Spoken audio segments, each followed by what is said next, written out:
गजेंद्र सिंह शेखावत मोदी सरकार में केंद्रीय जल शक्ति मंत्री और राजस्थान के कद्दावर बीजेपी नेता। पिछले कुछ दिनों में राजस्थान जिस तरह सुर्खियों में है, उसमें राज्य की गहलोत सरकार को सबसे ज्यादा अगर कोई बीजेपी नेता घेरता दिखा है तो वो गजेंद्र सिंह शेखावत ही हैं। राजस्थान में अगले साल विधानसभा चुनाव है और उसके लिए सियासी रणनीति बनाने में पार्टियां जुट गई हैं। कांग्रेस का उदयपुर में चिंतन शिविर चल रहा है तो बीजेपी भी जल्द ही बड़ी बैठक करने वाली है, लेकिन उससे पहले शेखावत साहब ताल ठोक कर दावा कर रहे हैं कि इस बार राजस्थान का सियासी ऊंट बीजेपी की करवट बैठने वाला है। 2019 में सीएम अशोक गहलोत के बेटे वैभव गहलोत को जोधपुर में हराने वाले गजेंद्र सिंह शेखावत आज एबीपी न्यूज के सुपरहिट शो प्रेस कॉन्फ्रेंस में करेंगे तीखे और धारदार सवालों का सामना।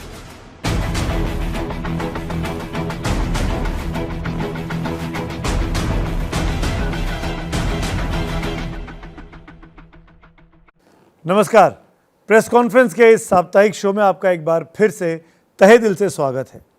2024 के लोकसभा चुनाव की तैयारियां धीरे धीरे सियासी पार्टियों के बीच में अब तेज हो रही हैं, लेकिन 24 के पहले 23 के चुनाव भी हैं। कुछ बड़े राज्यों के चुनाव हैं और उन्हीं में से एक राज्य है राजस्थान। राजस्थान में बीते एक महीने के दौरान कई ऐसी घटनाएं घटी जिस वजह से ये पूरा का पूरा सूबा सुर्खियों में रहा है। इस वक्त राजस्थान में कांग्रेस पार्टी अपना चिंतन शिविर कर रही है, वो पार्टी जिसकी सरकार राजस्थान में है, अशोक गहलोत जिसके मुख्यमंत्री हैं। लेकिन इसके साथ ही भारतीय जनता पार्टी की क्या तैयारियां हैं 23 के लिए भी और 24 के लिए भी, इसी मुद्दे पर बात करेंगे। मेरे साथ सबसे बड़े राजस्थान के बीजेपी के चेहरे के तौर पर गजेंद्र सिंह शेखावत साहब मौजूद हैं। बहुत बहुत स्वागत है आपका शेखावत साहब। नमस्कार।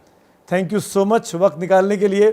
शेखावत साहब मोदी सरकार में केंद्रीय मंत्री हैं, जल शक्ति मंत्रालय इनके पास है और लगातार दिल्ली के साथ साथ जयपुर में भी खूब ज़ोर से आजकल बैटिंग कर रहे हैं। मेरा पहला सवाल आपसे शेखावत जी, जब हम और आप आज ये चर्चा कर रहे हैं और इस वक्त देश का जो सियासी पारा है वो वाकई में गर्मी के पारे से ज़्यादा तेज़ उबल रहा है, ऐसा क्यों हो रहा है? क्यों देश भर में ये बहस छिड़ गई है हिंदू वर्सेस मुसलमान, हिंदू बनाम मुसलमान? देखिए, मुझे लगता है कि ये बहस बहुत सुनियोजित तरीके से कांग्रेस पार्टी ने अपने अस्तित्व बचाने के लिए शुरू की है। थोड़ा सा आप इसको इस तरह से एनालाइज करिए। देश में जिन प्रदेशों से मुस्लिम मतदाता या एक मज़हब विशेष का मतदाता, जो भी मैं कहूँ, कांग्रेस से छिटका, वहाँ कांग्रेस का अस्तित्व समाप्त हो गया। कांग्रेस हमेशा के लिए वहाँ से अलविदा हो गई। बिहार सामने है, उत्तर प्रदेश सामने है, बहुत सारे प्रदेशों के आप उदाहरण ढूंढ सकते हैं, वेस्ट बंगाल उनमें हो सकता है। और केवल राजस्थान नहीं, जिन प्रदेशों में पिछले दिनों में इस तरह की परिस्थितियां बनी हैं, मज़हब के आधार पर क्लैशेस हुए हैं, वो सब वही प्रदेश हैं जहां कांग्रेस अपने लिए कोई संभावना देखती है। निश्चित रूप से मैं मीडिया के साथियों से, आप सबसे भी कहूँगा कि इस दृष्टिकोण से हम इसको एनालाइज करना शुरू करें तो कहीं ना कहीं सूत्र जो है वो आपको मिल ही जाएंगे। तो आप ये इशारा कर रहे हैं कि कांग्रेस अपना अस्तित्व बचाए रखने के लिए इस तरह की घटनाओं को हवा दे रही है, इम्पोर्टेंस दे रही है? बिल्कुल। और मुझे लगता है कि आप स्पष्ट भी है, और आप थोड़ा सा अगर इस दृष्टि से देख करके इसके ऊपर एनालाइज करना शुरू करेंगे तो आप खुद इस बात को मान जाएंगे कि इस तरह की परिस्थितियाँ परोक्ष रूप से लोगों को बीच में धार्मिक उन्माद है, आपस में वैमनस्य बढ़ रहा है, ये बात कह कह करके लोगों को उकसाना। क्या भारतीय जनता पार्टी के किसी नेता के पिछले दिनों में, पिछले सालों में आपने ये बयान सुना है कि समाज में धार्मिक वैमनस्य है या समाज में कोई जो है धार्मिक उन्माद फैल रहा है? कौन इस बात की बार बार चर्चा कर रहा है? और जो चर्चा कर रहा है वो अप्रायोजित तो चर्चा नहीं कर रहा, कोई ना कोई प्रयोजन तो उसके पीछे हो गए। आप कांग्रेस पर इल्ज़ाम लगाते हैं। मैं कांग्रेस के नेता, आपके साथी, सेम शहर के नेता, जोधपुर के नेता अशोक गहलोत जी का एक साउंड बाइट आपको सुनवाता हूं जो उन्होंने उदयपुर में बोला है। विचारधारा की लड़ाई अलग है और धर्म जाति ऐसी चीज है कि आप भड़का सकते हो, दंगे भी, हिंसा कर सकते हो रहा है देश के अंदर। राजस्थान तो टारगेट नंबर 1 अब जहाँ जहाँ चुनाव आते हैं वहाँ वहाँ ये टारगेट बना लेते हैं। दंगों का, सीबीआई, इनकम टैक्स, ईडी के छापों का आप देख रहे हो। इनके लोग दूध के धुले हुए हैं, कहीं छापा नहीं पड़ेगा इनकम टैक्स का, ईडी का, सीबीआई का। कितने लोग जेलों में बंद है कोई सोच नहीं सकता, हमें मालूम ही नहीं है। तो वो कह रहे हैं कि आप करा रहे हैं, आप कह रहे हैं वो करा रहे हैं, तो देश ये की तो जनता क्या माने? मुझे लगता है कि ये अनुसंधान करने का विषय, ये जांच करने का विषय, ये खोज करने का विषय आप साथियों का भी है। आप देखिए एक बार, और जिम्मेदार एक स्तंभ होने के नाते मीडिया को भी इसके बारे में विचार करना चाहिए और इसके बारे में खोजबीन करनी चाहिए कि क्यों हो रहा है, कहाँ हो रहा है और कहाँ होने से किसको लाभ हो रहा है।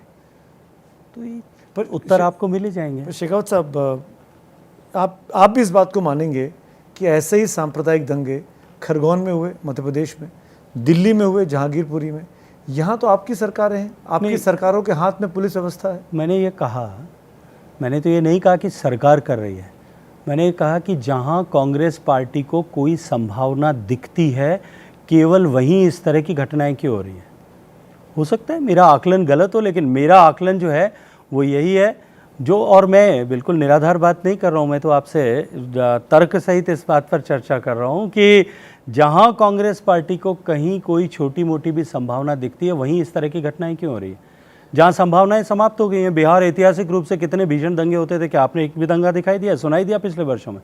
उत्तर प्रदेश में जो दंगों के लिए अभी 2-3 दिन पहले ही माननीय मुख्यमंत्री कह रहे थे कि दंगे तो उत्तर प्रदेश में होते हैं जहाँ लोग मरते हैं। पिछले 4-5 साल में क्या इस तरह की कोई बड़ी घटना आपको दिखाई थी, सुनाई दी?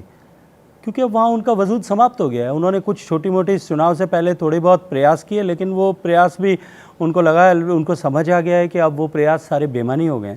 जहाँ प्रयासों की जो है परिणति, सफलता की संभावना है, वहीं सब कुछ ऐसा क्यों हो रहा है? पर इस बात का क्या जवाब है कि आप लोग एजेंसीज का मिसयूज़ कर रहे हैं? अपने राजनीतिक विरोधियों पर ईडी के छापे, एनआईए के छापे, सीबीआई की जांच, ऐसा क्यों करती है बीजेपी? चलिए मैं एक बार की इसको मान लूँ, पर हिंदुस्तान की न्यायपालिका को तो किसी ने नहीं रोका है। कितने ऐसे विषय हैं जहाँ सीबीआई ने, ईडी ने कोई इस तरह की कार्रवाई की होगी और उस कार्रवाई को एक तरफा गलत करार देते हुए न्यायालय ने रोक दिया होगा, या न्यायालय ने उसको जो है उसके अगेंस्ट में डिसीजन दिए होंगे। न्यायालय के दरवाजे तो सबके लिए खुले थे और खुले हैं। तो क्या जो इस तरह की कार्रवाई के खिलाफ बात करने वाले लोग, या इस तरह की कार्रवाई सुनियोजित रूप से सरकार करवाती है या भारतीय जनता पार्टी करवाती है, उनको न्यायालय में कहीं ऐसा करने पे बहुत बड़े एक आध जगह हो सकता है शायद कहीं रिलीफ मिल गया हो, कोर्ट ने किसी और कारण से दिया हो, किसी टेक्निकल लकूना के कारण से दे दिया हो, लेकिन ऐसे सारे विषयों में आपको कहीं ऐसा लगा कि सारी जगह भी रिलीफ मिल गई? पर और जो कोई ऐसा कह रहे हैं, जो आप अभी बाइट सुना रहे थे, उस बाइट से आगे का हिस्सा जो है, जो रिपीटेडली बार बार मेरे सूबे के मुख्यमंत्री हमेशा कहते हैं, क्योंकि आपने जितना सुनाया उससे आगे जो था वो आप लोगों पर भी लांछन लगाते हैं कि मीडिया भी दबाव में, मीडिया के खिलाफ कार्रवाई हो रही है। लेकिन अभी जिस तरह की घटना राजस्थान में हुई है, एक टीवी चैनल के पत्रकार को मात्र इसके लिए कि उसने करौली के दंगे के बारे में एक टिप्पणी की थी, एक ट्वीट लिख दिया था, उसके बाद में उसके किस तरह के हालात किए गए। 3 जगह मुकदमे किए गए, 2 जगह पुलिस की कार्रवाई पर कोर्ट के स्टे कर देने के बाद भी तीसरी जगह के मुकदमा दर्ज करके उसको गिरफ्तार करने का प्रयास किया गया। लोगों को लांछन लगाने से पहले अपने गिरेबान में झांक करके देखना चाहिए, मुझे लगता है, क्योंकि आज तक कांग्रेस पार्टी ने और कांग्रेस पार्टी के नेताओं ने सत्ता को इसी तरह से एक धारदार हथियार के रूप में उपयोग लिया। इसको सामने वाले पक्ष को भी वो ऐसा ही कर रहा होगा, इस तरह की जो है उनके मन में भ्रांति और भ्रम हमेशा बना रहता है। पर एक चीज़ और मैं पूछना चाहता हूँ इसके पहले कि मैं अपने तमाम साथियों के पास सवाल लूँ। असदुद्दीन ओवैसी, उनका जिक्र किए बगैर ये डिबेट पूरा नहीं हो सकता, और वो भी सीधे तौर पर कहते हैं, आज अगर आप देखें काशी में ज्ञानवापी, मथुरा में ईदगाह, दिल्ली में कुतुब मीनार, आगरा में ताजमहल, इनके एग्जिस्टेंस पर सवाल खड़े किए जा रहे हैं। एक तरीके से ऐसा माहौल बन गया है कि ये सब चीज़ें गिरानी पड़ेंगी अगर हिंदू निशानियों को बचाना है या ज़मीन से दोबारा दिखाना है। क्या ये सब कुछ सही दिशा में जा रहा है? ताजमहल, कुतुब मीनार क्या इस देश की शान फख्र नहीं है? देखिए, निश्चित रूप से ताजमहल इस देश की शान है। आज पूरी दुनिया में इस ताजमहल का उल्लेख होता है। निश्चित रूप से कुतुब मीनार जो है वर्ल्ड हेरिटेज साइट है और हम सबको, देश को उसके ऊपर गर्व होना भी चाहिए। विषय न्यायालय में लंबित है, इसलिए मुझे बहुत ज़्यादा उस पर खुल करके अपनी मर्यादा को रखते हुए टिप्पणी नहीं करना चाहिए। लेकिन मैं एक बात अवश्य कहूँगा, देश को आज़ादी के समय में जिन विषयों के ऊपर चिंता करनी चाहिए थी और देश के इतिहास को जिस तरह से, जिस दृष्टि से देखना चाहिए, और मैं एक ह्यूमैनिटी का स्टूडेंट होने के नाते मैं ये मानता हूँ कि इतिहास किसी दुनिया के लिए, आज भारत के परिप्रेक्ष्य में बात कर रहे हैं, भारत का इतिहास जो है दुनिया के लिए पॉइंट ऑफ रेफरेंस होगा कि इस समय में ये घटना भारत में घटी, लेकिन भारतवासियों के लिए तो नहीं है। हमारे लिए वो इतिहास जो है या तो प्रेरणा का विषय है या हमारी ऐतिहासिक भूलें जो है हमारे लिए कहीं ना कहीं उससे सीख लेने का विषय है। और उसमें मैं जिम्मेदारी से इस बात को कह रहा हूँ कि कहीं ना कहीं चूक हुई है। जिम्मेदार लोगों ने इतिहास को किस तरह से, जिनको लिखना था, उन्होंने किस तरह से उसको तोड़ा मरोड़ा, और आज़ादी आने के बाद में उसमें किस दृष्टिकोण से काम होना चाहिए था, हमारे इतिहास को वापस किस दृष्टि से पे चर्चा होनी चाहिए थी, लिखी जानी चाहिए थी, सुनियोजित रूप से उन सबको भी रोका गया। आपके इस जवाब से दो वेरी पॉइंटेड क्वेश्चन है। आप इतिहास को रिराइट कहने की बात कह रहे हैं? मैं ऐसा नहीं कहता कि रीराइट किया जाए, पर उसको निश्चित रूप से उस पर अनुसंधान होना ही चाहिए। अनुसंधान का मतलब क्या हुआ? देखिए, देश में जब देश आज़ाद हुआ, इतिहास में सभी, पूरा इतिहास इस बात का साक्षी है कि देश, दुनिया में भारत शक्ति का और धन दोनों का केंद्र था, और इसके लालच में 2000 साल तक भारत ने विदेशी आक्रांताओं के आक्रमण सहे। कितनी तरह की आक्रांता शक्तियों ने भारत पर, हूण आए, कुषाण आए, यवन आए, अरब आए, लोधी आए, खलीफा आए, और उसके बाद में पूरी एक मुगलों की श्रृंखला भारत पर निश्चित रूप से इतने वर्षों तक आक्रमण हुए। लेकिन भारत ने और भारत के लोगों ने जिस तरह से उसका प्रतिकार किया, संघर्ष किया, क्या आप एक भारतीय होने के नाते इस दृष्टिकोण से कभी सोचते हैं कि क्या उन लोगों ने 2000 साल तक जिन लोगों ने प्रतिकार किया, क्या उनके साथ में न्याय हुआ? क्या उन समाज के चरित्र, जिन चरित्रों ने 2000 साल तक इस भारतीय संस्कृति को बचाए रखने के लिए, जिन लोगों ने भारत की इस अनूठी सभ्यता को बचाए रखने के लिए अपनी पीढ़ियां कुर्बान दी, क्या उनके साथ में न्याय हो सका? निश्चित रूप से मैं ये कहूँगा कि इस विषय को भी हम भारतीय के नाते, हम मज़हब की के आधार पर बंट करके नहीं, अगर हम अपने आप को भारतीय मानते हैं तो मैं चाहे किसी भी मज़हब का हूँ, मुझे इस बात पर फ़ख्र होना चाहिए कि भारत की सभ्यता पर हुए हुए हर एक आक्रमण का किस भारतीय ने किस तरह से प्रतिकार किया था। क्या उन इतिहास पुरुषों के साथ में हम न्याय कर पाए?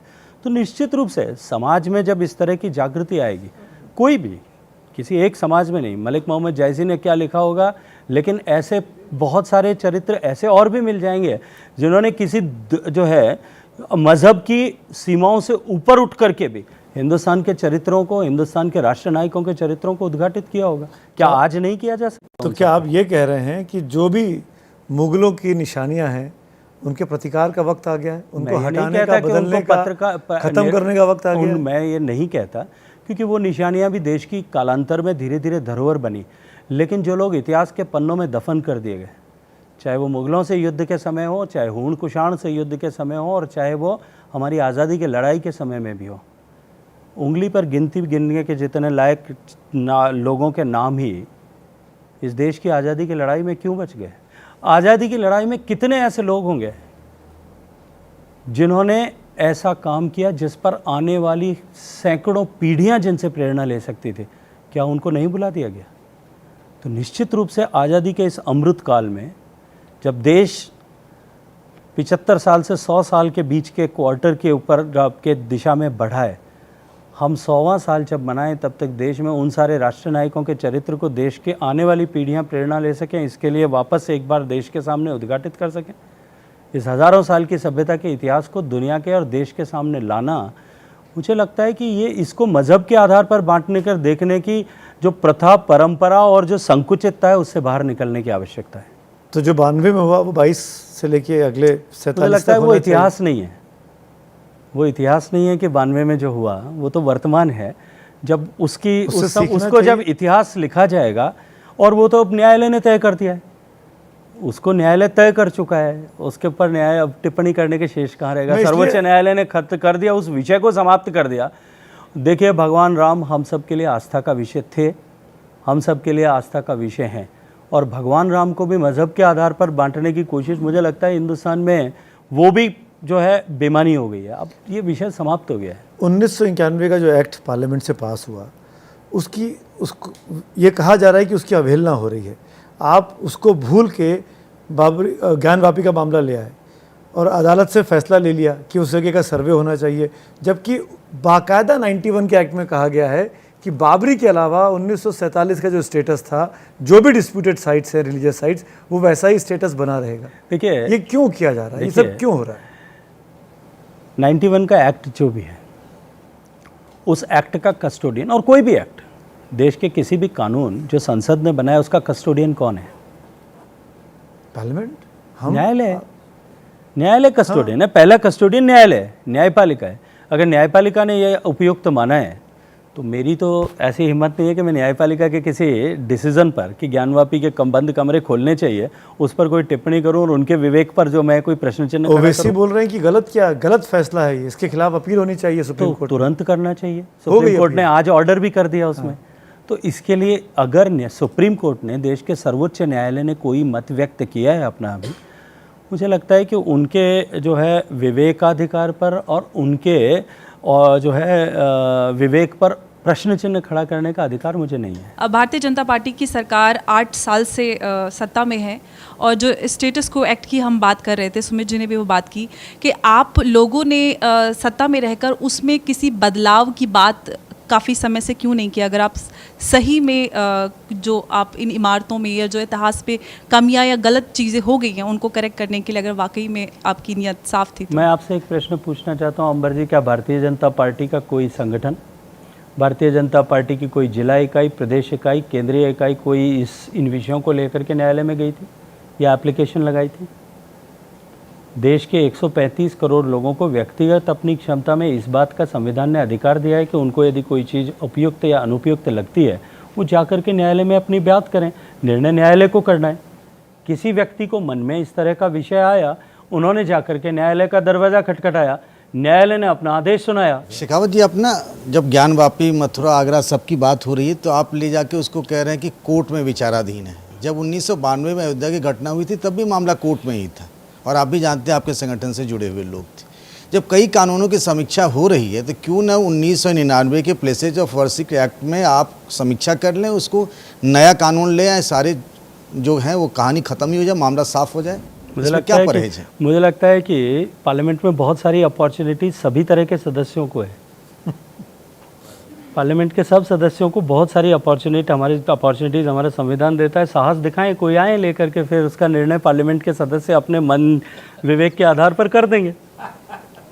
मतलब आपकी पार्टी तैयार है इस बात के लिए? मैं ये कह रहा हूँ कि पार्लियामेंट के सदस्य अपने विवेक के आधार पर उसका निर्णय कर देंगे, और उस दिन तय हो जाएगा कि देश को किस मार्ग पे चलना चाहिए। जैसे आप धारा 370 लेके आए, इसकी कोई मांग नहीं थी पार्लियामेंट के अंदर सदस्यों के बीच। समान नागरिक संहिता पर अब भी देश जब आज़ाद हुआ था सरकार धीरे-धीरे और बढ़ भारतीय रही है। जनता पार्टी जब अस्तित्व में आई थी, उससे पहले जनसंघ का निर्माण सिर्फ इसी विषय को लेकर के हुआ था। और तब से लेकर के जब मैंने कश्मीर नहीं देखा था, तब भी हम खड़े होकर के नारा लगाते थे, मुट्ठी बंद करके, जहाँ हुए बलिदान मुखर्जी वो कश्मीर हमारा है। आपका जो मातृ संगठन है आरएसएस, वो तो कहता है अखंड हिंदू राष्ट्र, तो बिना इस ये एक्ट को ख़त्म किए कैसे बनाएंगे वो आप? आपने बीजेपी के जो सबसे बड़े एजेंडे अखंड 370 हिंदू की राष्ट्र, तो वकालत कर दी, अखंड तो आरएसएस के एजेंडे की वकालत कैसे अखंड हिंदू राष्ट्र भारतीय जनता, आरएसएस या भारतीय जनता पार्टी का संकल्प है, लेकिन भारत की पार्लियामेंट इस पर अपना जो है सर्वसम्मति से इस पर अपना जो है मंतव्य व्यक्त कर चुकी है। वही बात तो हम कह रहे हैं कि अभी फिर किसी पार्लियामेंटेरियन को मूव कराने की ज़रूरत क्या है? आप सरकार बनाए, आपकी सरकार है, आप निर्णय लें और ये इस एक्ट को बदल दीजिए। क्योंकि मुझे लगता है कि इसकी आवश्यकता नहीं है। जिस दिन नेतृत्व तय आवश्यकता समझेगा उस दिन करेगा, लेकिन अभी भी सबके पास में अपॉर्चुनिटी, मैंने कहा ना, ये टेस्टिंग द वाटर्स चल रहा है, देश के मूड को नापा जा रहा है, थर्मामीटर लगाया गया है कि कितने लोग बोलते हैं कि इस एक्ट को बदलने का वक्त आ गया है। हम कुछ नहीं बोलेंगे, हम देखते हैं कि पंकज झा बोलते हैं कि नहीं, तीर्थेश बोलते हैं कि नहीं, अंबर बोलती है कि नहीं, सुमित अवस्थी बोलते हैं कि नहीं, राकेश शुक्ला बोलते हैं कि नहीं। ऐसा लग रहा है कि टेम्परेचर नापा जा रहा है, और जब टेम्परेचर मुफीद हुआ तब आपने इंजेक्शन लगा दिया। लेकिन सुमित भाई, ये मैं ये कह रहा हूँ कि हमने तो ये नहीं कहा है, लोग कह रहे हैं देश में आप मना कर सकते हैं ना। मेरे देखिए, इस लोकतांत्रिक भारत में मेरा सुनिए ना, मैं इस विधि से बात कह रहा हूँ कि अगर 91 एक्ट जो है, स्पेशल वर्शिप एक्ट, सही है तो कह दीजिए कि सही चल रहा है, कह दीजिए कि नहीं सही है। ओवैसी ने यही कहा कि देश का प्रधानमंत्री क्यों नहीं बोल रहे हैं। इतना बड़ा फैसला ज्ञान व्यापी पे आया जो सब कुछ बदलने की मादा रखता है, प्रधानमंत्री ने चुप्पी साध रखी है। क्या आपको लगता है नहीं कि इस मामले पे सरकार को एक सफाई देने की आवश्यकता है, चाहे इस पक्ष में हो चाहे उस पक्ष में हो? मैं एक बात आपसे फिर कहूँगा जो मैंने पहले भी कही कि भारत के संविधान ने प्रक्रिया को, व्यवस्थाओं को निर्धारित किया है। हाईकोर्ट ने एक डिसीजन दिया, डीबी ने एक डिसीजन दिया, सुप्रीम कोर्ट ने उस पर अपना मंतव्य दे दिया है। क्या उसके बाद में आप चाहते हैं कि भारत के प्रधानमंत्री को ओवैसी जी के स्तर पर आकर के कोई टिप्पणी करना चाहिए? साहब, आप मुझे क्यों शाहबानों का केस याद दिला रहे हो? अब मैं आपके प्रदेश पे आ रहा हूँ, राजस्थान में जो कुछ हो रहा है। बीते एक महीने में जिन वजहों से राजस्थान सुर्खियों में रहा, राष्ट्रीय अखबारों में, राष्ट्रीय चैनल्स पे, वो वाकई में चिंता की बात है। क्या जो आपने शुरू में पहले आंसर में कमेंट किया कि कांग्रेस अपने एग्जिस्टेंस के लिए ये सब कराती है, पर वहाँ तो कांग्रेस सत्ता में है, कांग्रेस वहाँ पर आपसे बड़ी पार्टी है, वो क्यों कराएगी? अपने ही राज्य में दंगे करा के अशोक गहलोत को क्या फ़ायदा होगा? उल्टा उनकी बदनामी हो रही है। अंतर्राष्ट्रीय स्तर पर, देश के स्तर पर ये कहा जा रहा है कि अशोक गहलोत पे तो संभल नहीं रहा है, वो क्यों खुद दंगे कराएंगे? देखिए, पहली बात तो मैं जो आपने एक अभी कहा, एक शब्द उपयोग, एक वाक्य कहा कि वो हमसे बड़ी पार्टी है, इसको सर्वथा नकारता हूँ। सिर्फ सीटों की संख्या विधानसभा में पार्टी की साइज़ तय नहीं करती। और जब 2018 का विधानसभा चुनाव हुआ तब मतों का अंतर केवल 0.5% से भी कम था, आधा प्रतिशत से भी कम था। 1,43,44,45 हज़ार वोटों का कुल डिफरेंस था, इसलिए उससे वो छोटा और बड़ा नहीं हो सकता। संगठन की ताकत, संगठन की क्षमता, कार्यकर्ता, सदस्य संख्या, मुझे लगता है कि कहीं भी कांग्रेस और हमारा अभी कोई तुलना नहीं है।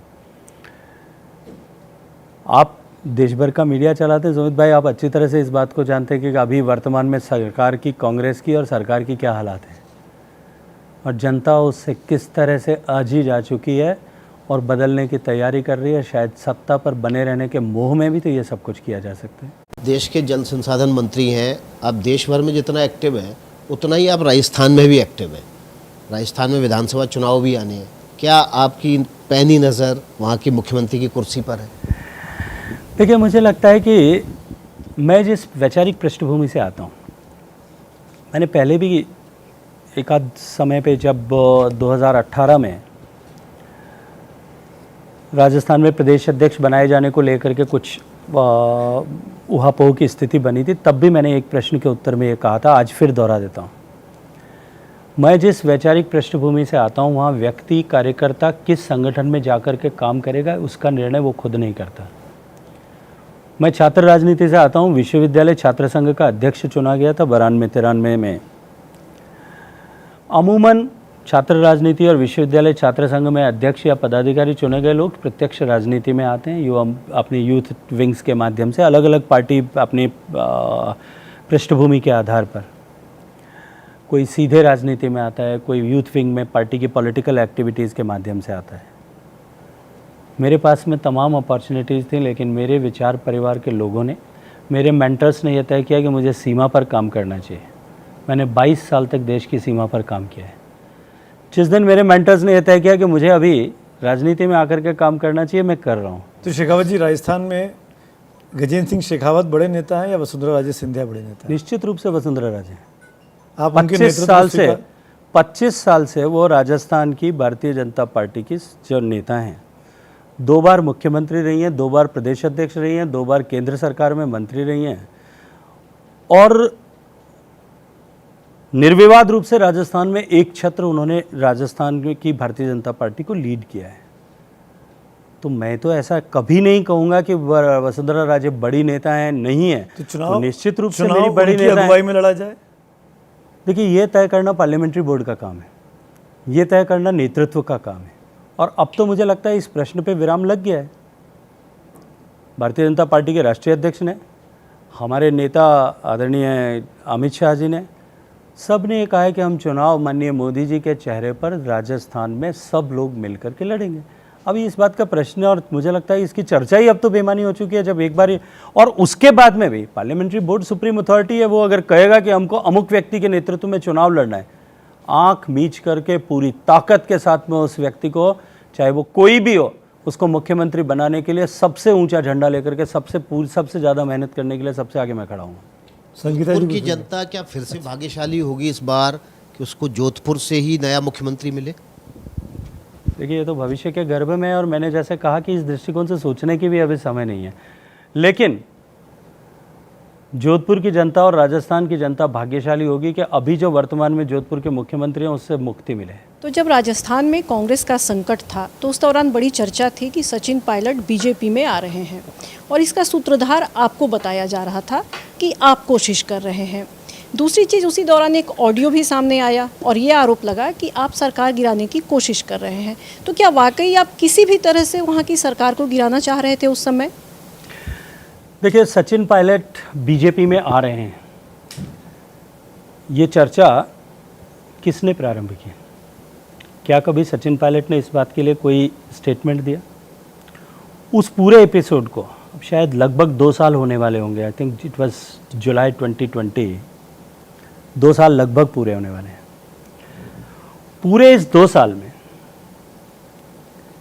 कांग्रेस पार्टी के वो 19 लोग जो उस दिन बाहर निकले थे, उस समय में बाहर निकले थे, जिनके लिए माननीय मुख्यमंत्री जी ने और कांग्रेस पार्टी के बहुत सारे नेताओं ने कहा कि बीजेपी ने उनको बंधक बना रखा है, जो है वो बॉडी बिल्डर्स को उनके चारों तरफ खड़ा कर रखा है, उनको मोबाइल नहीं दिए जा रहे हैं, उनको हॉस्टेज किया हुआ है, वो नाकारा, नकम्मा, गद्दार, पता नहीं क्या क्या तरह की उपाधियां उनको दी गई थी।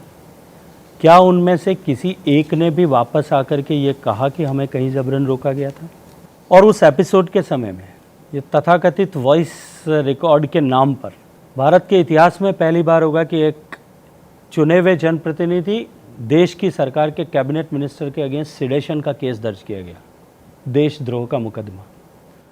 और देशद्रोह का केवल मुकदमा दर्ज नहीं किया गया, मुझे गिरफ्तार करने के लिए रात को 1:30 बजे मेरे घर पर पुलिस भेजी गई और उसके बाद 15 दिन तक लगातार मुख्यमंत्री जी ने और मुख्यमंत्री के सिपह सालारों ने प्रायोजित रूप से मेरा मानमर्दन करने के लिए तमाम तरह के, और केवल इसलिए कि उनके पुत्र को इस बुरी तरह से जोधपुर की जनता ने पराजित कर दिया था, उसका बदला लेने के लिए बार बार मुझ पर देशद्रोही होने का इल्ज़ाम लगाया गया। और 15 दिन बाद में यकायक उनकी पुलिस और उनको माननीय मुख्यमंत्री, खुद गृह मंत्री भी हैं, उनको शायद कहीं बोधि ज्ञान प्राप्त हुआ कि ये हमने मुकदमा गलत धाराओं में दर्ज कर लिया और वो मुकदमा वापस विड्रॉ कर लिया गया।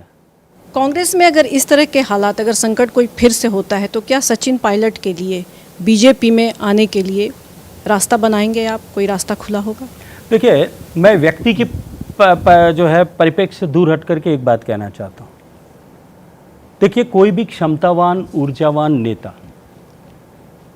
यदि भारतीय जनता पार्टी के कुनबे में भारतीय जनता पार्टी के नेतृत्व को नेतृत्व स्वीकार करते हुए हमारी छतरी के नीचे आकर के हमारी नीति, हमारी रीति, हमारे सिद्धांत और देश के प्रति हमारा कमिटमेंट, इसके साथ में काम करने के लिए हमारे साथ जुड़ता है, छोटे से बड़ा कोई भी व्यक्ति इधर जुड़ता है, तो हमारी शक्ति में और हमारे सामर्थ्य में 2 हाथ और 2 पांव जुड़ते हैं। हमको अस्वीकार क्यों करेंगे? आपने अभी एक कहा कि अदृश्य शक्तियाँ, कि पता नहीं कौन तीसरी पार्टी आ जाए, तो क्या आपको अभी भी अंदाजा है कि सचिन पायलट तीसरी पार्टी बना लेंगे और वो वापस आएंगे अगर सीएम नहीं बने चुनाव के पहले? तो देखिए, राजनीति संभावनाओं का, असीम संभावनाओं वाला क्षेत्र है। इसलिए कुछ भी हो, राजनीति के भविष्य में क्या होगा, आप और मैं दोनों उस बात का जो है आज उस बात को सिरे से नहीं निकाल सकते, कुछ भी हो सकता है। शेखर साहब, आपने बहुत सारी कमियां निकाली अशोक गहलोत सरकार की। अशोक गहलोत खुद अपनी सरकार की, अपनी पार्टी की, अपने कार्यकर्ताओं की कमियां निकालते रहते हैं और उनको बीच बीच में कहते रहते हैं। ये काम विपक्ष क्यों नहीं कर पा रहा वहाँ पर? राजस्थान की सरकार अगर मान लो बहुत पीड़ित है जनता वहाँ पर, तो वो क्यों नहीं कर पा रहा है? भारतीय जनता पार्टी राजस्थान ने निरंतर एक एक विषय पर सरकार को सड़क पर भी और विधानसभा में भी घेरने का काम किया है। शेखावत जी, आपने कहा कि सरकार का समय समय पर आप लोग विरोध करते हैं और प्रदेश अध्यक्ष के नेतृत्व में विरोध करते हैं, लेकिन ऐसी क्यों चर्चाएं आती कि आपकी पार्टी गुटों में बटी हुई, गजेंद्र शेखावत गुट अलग है, राजेंद्र राठौर गुट अलग है, वसुंधरा राजे गुट अलग है, और इससे व्यथित हो गए हाल ही में चूँकि कई घटनाएँ हुई उसमें पार्टी ने आपके मतलब सड़क पे जाके विरोध भी उस तरह का नहीं हो पाया, उसकी वजह से जेपी नड्डा जी को आप लोगों के साथ बैठक करनी पड़ी, आप लोगों की क्लास भी लेनी पड़ी। देखिए, मैं इस बात को तो नहीं मानता कि विरोध जो करना चाहिए था वो नहीं हो पाया, लेकिन राजनीति जो है वो सहज रूप से प्रतिस्पर्धा का क्षेत्र है, और भारतीय जनता पार्टी ऐसी पार्टी है जिसमें एक चाय बेचने वाला प्रधानमंत्री बन सकता है, ये अवसर प्रदान करती है। बूथ पर बैठने वाला अमित शाह राष्ट्रीय अध्यक्ष बन सकता है, और जो है वो विद्यार्थियों के बीच में काम करने वाले जेपी नड्डा वो राष्ट्रीय अध्यक्ष बन सकते हैं। गजेंद्र सिंह जैसा सामान्य कार्यकर्ता भारत सरकार का मंत्री हो सकता है। ये भारतीय जनता पार्टी में संभव है। इसलिए कार्यकर्ता अगर एस्पायर करके और जो है एक दूसरे से के साथ में जो है प्रतियोगितात्मक माहौल के साथ में काम करें, मुझे लगता है इसमें कहीं दोष नहीं है। लेकिन जब नेतृत्व निर्णय करता है, उस निर्णय पर कहीं कोई प्रश्न चिन्ह खड़ा नहीं होता। ये भारतीय जनता पार्टी की परंपरा है। आज तक आज़ादी से जब से भारतीय जनता पार्टी बनी है, 80 से लेकर के आज तक उठा करके देखिए, कभी वर्टिकल स्प्लिट नहीं हुआ। तो आपने वसुंधरा जी को तो नेता मान लिया, आपने कह दिया सरेआम इस मंच पे। राजेंद्र राठौर से प्रतिस्पर्धा है आपकी, प्रतियोगिता चल रही है। वो मुझसे, मैं जब स्टूडेंट का लीडर बना था उससे 10 साल पहले, 15 साल पहले वो विश्वविद्यालय छात्र संघ के अध्यक्ष थे। आप सबको बुजुर्ग बता के रिटायर कराने वाले हैं। मैं जब आप लगातार मैं जब विश्वविद्यालय छात्र संघ का अध्यक्ष बना था, तब वो राजस्थान सरकार में प्रत्यक्ष रूप से मंत्री, मुख्य सचेतक के रूप में काम करते थे। भारतीय जनता पार्टी में न छत्रप शब्द का जो इस्तेमाल आपने किया ना कि 25 साल से वहाँ एक छत्रपों को ख़त्म किया जा रहा है और नए नेतृत्व को प्रोत्साहित किया जा रहा है। उसके लिए हम गुजरात भी देख सकते हैं और उत्तराखंड भी देख सकते हैं। चर्चा है कि शायद हिमाचल में भी इस तरह का प्रयोग फिर से किया जाए। तो क्या आप मानते हैं कि भारतीय जनता पार्टी को, मैं राष्ट्रीय नेता के रूप में आपसे पूछ रहा हूँ, भारतीय जनता पार्टी राजस्थान में नए नेतृत्व को लेके कुछ सोच रही है?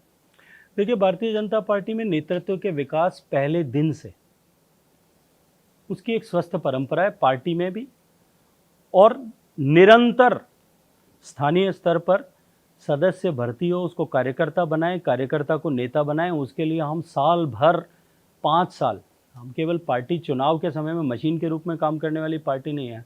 सर, मेरा सवाल आपसे ये है कि 2023 में बीजेपी की अगर वापसी राजस्थान में होती अगर हटा दीजिए, वापसी होगी। चलिए, बहुत अच्छी बात है, आप पूरी तरीके से आश्वस्त हैं। तो इस आश्वासन के पीछे वजह क्या कांग्रेस पार्टी की कोई कमजोरी है? अगर हाँ तो वो क्या है? या फिर बीजेपी का जो जीत का फॉर्मूला है जिसमें हिंदुत्व है, राष्ट्रवाद है और लाभार्थी है, ये आपको सत्ता में पहुंचाएगा? नरेंद्र मोदी जी के नेतृत्व में पिछले 7 साल में हमने जिस तरह से सामान्य मानवी के जीवन में परिवर्तन लाने के लिए काम किया, सामान्य मानवी के जीवन में को परिवर्तित करके उसे सामर्थ्यवान बनाने के लिए जिस तरह से काम किया, उसकी ताकत पर हम सरकार में जो है आने के लिए चुनाव के मैदान में जाएंगे। और मैं विश्वास के साथ में, आपने कहा आश्वस्त हैं, मैं आश्वस्त नहीं विश्वस्त हूँ कि हम सरकार में आएंगे और इस बार सारे कीर्तिमान टूट जाएंगे। इतनी बहुमत के साथ में राजस्थान की जनता भारतीय जनता पार्टी को आशीर्वाद देने के लिए कमर कस के 3 दिन गिन करके इंतज़ार कर रही है। शेखावत जी, आप जब स्टूडेंट डेज में थे तो बास्केटबॉल खेलते थे और उसमें एक टर्म है in and out dribble. In and out dribble मैं इसलिए आज यूज़ कर रहा हूँ क्योंकि अभी आपको 1.5 साल है जो कि इन एंड आउट ड्रिबल करके आप अपने पार्टी के अपोनेंट्स को छका कर और एस्पिरेंट सीएम बन सकते हैं। देखिए, आपने बास्केटबॉल याद दिलाई मुझे, मैं उसके लिए धन्यवाद दूंगा आपको, क्योंकि मेरी ज़िंदगी शायद उसी के इर्द गिर्द घुमा करती थी। इन एंड आउट ड्रिबल के अलावा बास्केटबॉल में एक 3 पॉइंटर भी होता है। तो ये संगठन में नेतृत्व को तय करना होता है कौन किस भूमिका में काम करेगा, और भारतीय जनता पार्टी में इसकी स्थापित परंपराएं हैं। पार्लियामेंट्री बोर्ड सक्षम है, वो निर्णय करेगा कौन कहाँ क्या काम करेगा। मुझे लगता है कि अपने नेतृत्व में जब विश्वास होता है और जहाँ अटूट विश्वास नेतृत्व में हो, वहाँ इस तरह के प्रश्न नहीं खड़े होते। सर, आखिर में बिल्कुल लास्ट फेस आ गया है प्रेस कॉन्फ्रेंस का, हम एक रैपिड फायर राउंड खेलते हैं। मैं कुछ नाम लूँगा, कुछ शब्द बोलूँगा, मैं चाहूँगा कि आप अपने तर्कों से एक शब्द में ही उस चीज़ को एलोबरेट करें, एक डिफाइन शब्द में करें। एलोबरेट हाँ करने का बिल्कुल, मुश्किल होगा। जैसे चलिए, कोशिश करिए। फॉर एग्जाम्पल, चलिए मैं शुरू करता हूँ। पहला एग्जाम्पल की क्या बात करें, आजकल एक चीज़ बड़ी सुर्खियों में है, बुलडोज़र। देश के निर्माण में काम आता है। प्रशांत किशोर एक प्रोफेशनल हैं और बहुत सारे वैसे हैं देश में।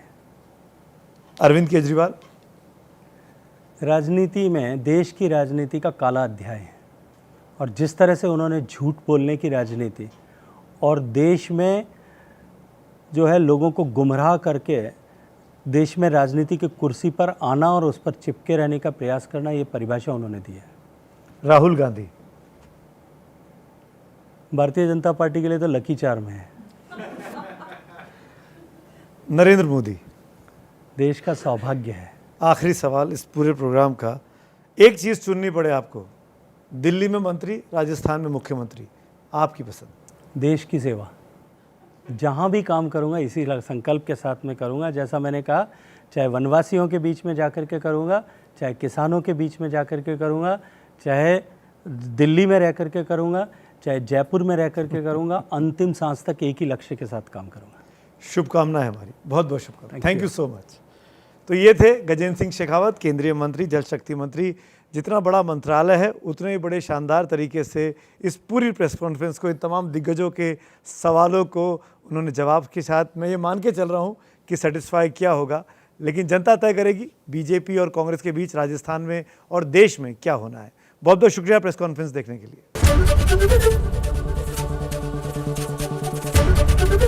एबीपी न्यूज़ आपको रखे आगे।